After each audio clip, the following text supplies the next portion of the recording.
বাড়ির ওই ছেলে মানুষটাই হলো আমাদের মাথার ওপরের ছাদ। আর ওই মানুষটাই যখন অসুবিধার মধ্যে পড়ে না, সবকিছু কেমন জানি একটা হয়ে যায়, হাতে পায়ে কাজ আসে না, মাথা কাজ করে না।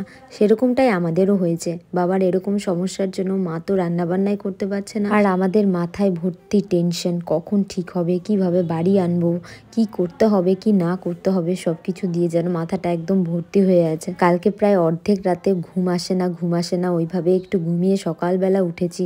আর জানো তো, স্নান করে অনেকটা রিল্যাক্স লাগছিল। তারপর স্নান ধান সেরে আবার দৌড়ে চলে এসেছি বাবাকে খাওয়াতে। একে তো এত মেডিসিন চলছে, তার উপর খাওয়ার কোনো রুচিই নেই, আর ওইটুকুটাও যদি না খায় তাহলে তো একদম দুর্বল হয়ে পড়বে।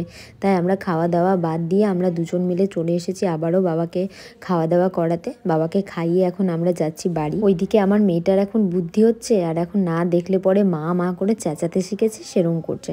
দিদুনের কাছে থাকে না এমন না, দিদুনের কাছে থাকছে, তবে ওই যে মাঝে মাঝে ঝোঁক উঠে গেলে মাকে চাই। তবে কি আর করব, কিছু করার নাই, পরিস্থিতি আমাদের বাধ্য করেছে সবকিছু মেনে নিতে। সব দিকে তো আমাকে সামলাতে হবে বলো, মা তো একা একা, যার জন্য। আর ভাইও অনেকটা ছোট। যাই হোক, কোনো রকম এসে বাড়িতে ডাল ভাত আলু ভাজা অমলেট দিয়ে, মানে খাওয়ার যেহেতু রুচি নেই আর রান্নার জন্য হাতে পায়ে কাজই আসছে না, বললাম না, তো কোনো রকম খাওয়া দাওয়া সারলাম। এখন আবারও একটু পর ভিজিটিং আওয়ার, তখন বাবার সঙ্গে দেখা করতে যাব, দেখি ছুটি দেয় নাকি আজকে।